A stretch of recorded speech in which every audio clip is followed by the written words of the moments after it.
mould rose and obliterated. Streams in their winter freshets brought sand and soil to clog and to cover, and in course of time our home was ready for us again, and we moved in. Up above us on the surface, the same thing happened. Animals arrived, liked the look of the place, took up their quarters, settled down, spread and flourished. They didn't bother themselves about the past. They never do. They're too busy. The place was a bit humpy and hillocky, naturally, and full of holes, but that was rather an advantage. And they don't bother about the future either. The future when perhaps the people will move in again for a time, as may very well be.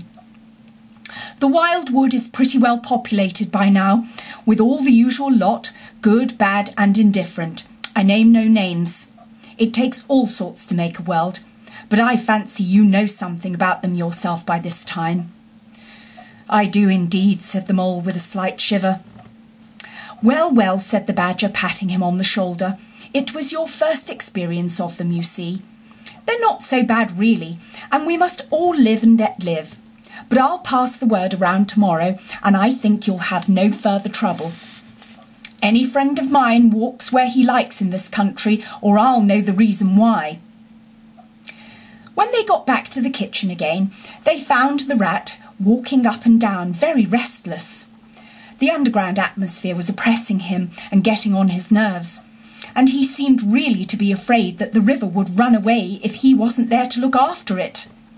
So he had his overcoat on and his pistols thrust into his belt again. Come along, Mole, he said anxiously as soon as he caught sight of them. We must get off while it's daylight. Don't want to spend another night in the wild wood again.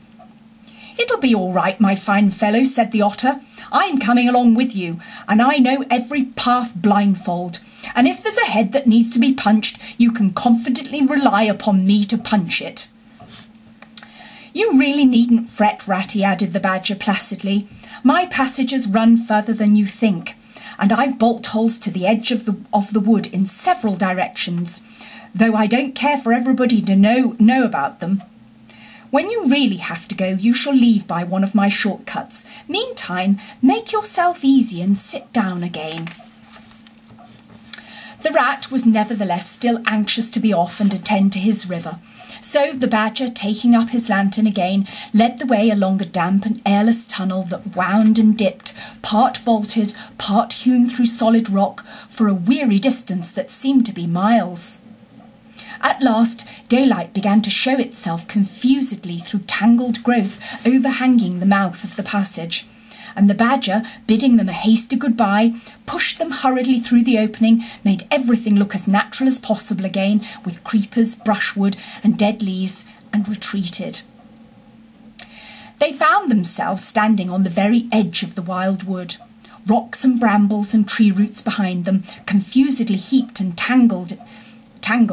In front, a great space of quiet fields, hemmed by lines of hedges black on the snow, and far ahead a glint of the familiar old river, while the wintry sun hung red and low on the horizon. The otter, as knowing all the paths, took charge of the party, and they trailed out on a beeline for a distant stile. Pausing there a moment and looking back, they saw the whole mass of the wild wood, dense, menacing, compact, grimly set in vast white surroundings. Simultaneously they turned and made swiftly for home, for firelight and the familiar things it played on, for the voice sounding cheerily outside their window of the river that they knew and trusted in all its moods, that never made them afraid with any amazement. As he hurried along, eagerly anticipating the moment when he would be at home again among the things he knew and liked, the mole saw clearly that he was an animal of tilled field and hedgerow, linked to the ploughed furrow, the frequented pasture, the lane of evening lingerings, the cultivated garden plot. For others, the asperites, the stubborn endurance or the clash of actual conflict that went with nature in the rough, he must be wise, must keep to the pleasant places in which his lines were laid and which held adventure enough in their way to last for a lifetime. Chapter 5. Dulcidumum. The sheep ran huddling together against the hurdles, blowing out thin nostrils and stamping with delicate forefeet, their heads thrown back and a light steam rising from the crowded sheep pen into the frosty air, as the two animals hastened by in high spirits, with much chatter and laughter. They were returning across the country after a long day's outing with Otter, hunting and exploring on the wide uplands where certain streams tributary to their own river had their first small beginnings. And the shades of the short winter day were closing in on them, and they had still some distance to go. Plodding at random across the plough, they had heard the sheep and had made for them, and now, leading from the sheep pen, they found a beaten track that made walking a lighter business, and responded, moreover, to that small inquiring something which all animals carry inside them, saying unmistakably, "Yes, quite right, this leads home."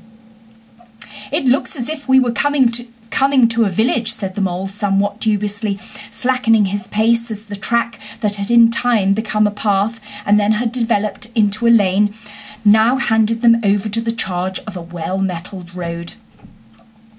The animals did not hold with villages, and their own highways, thickly frequented as they were, took an independent course, regardless of church, post office or public house.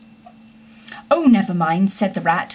"At this season of the year they're all safe indoors by this time, sitting round the fire, men, women and children, dogs and cats and all. We shall slip through all right without any bother or unpleasantness, and we can have a look at them through their windows if you like, and see what they're doing."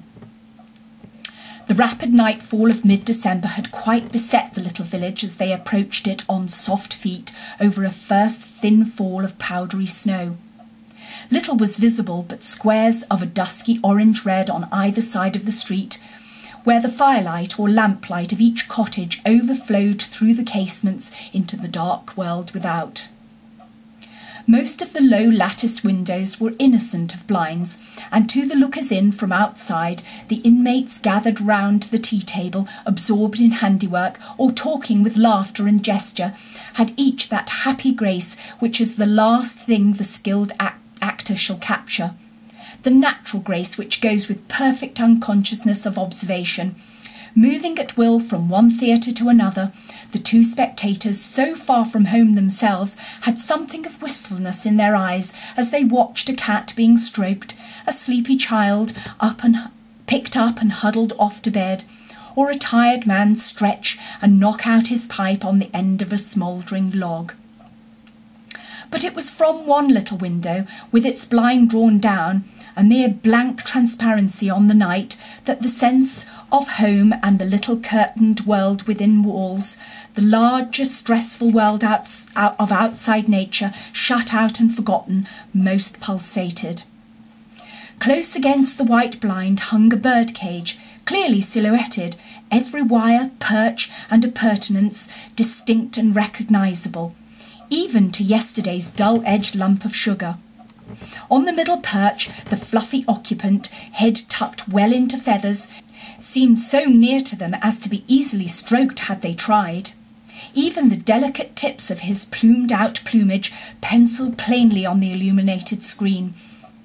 As they looked, the sleepy little fellow stirred uneasily, woke, shook himself, and raised his head. They could see the gape of his tiny beak as he yawned in a bored sort of way, looked round, and then settled his head into his back again, while the ruffled feathers gradually subsided into perfect stillness. Then a gust of bitter wind took them on the back of the neck. A small sting of frozen sleet on the skin woke them as from a dream, and they knew their toes to be cold and their legs tired, and their own home distant a weary way. Once beyond the village, where the cottages ceased abruptly on either side of the road, they could smell through the darkness the friendly fields again, and they braced themselves for the last long stretch, the home stretch, the stretch that we know is bound to end some time in the rattle of the door latch, the sudden firelight, and the sight of familiar things greeting us as long-absent travellers from far oversea. They plodded along steadily and silently, each of them thinking his own thoughts.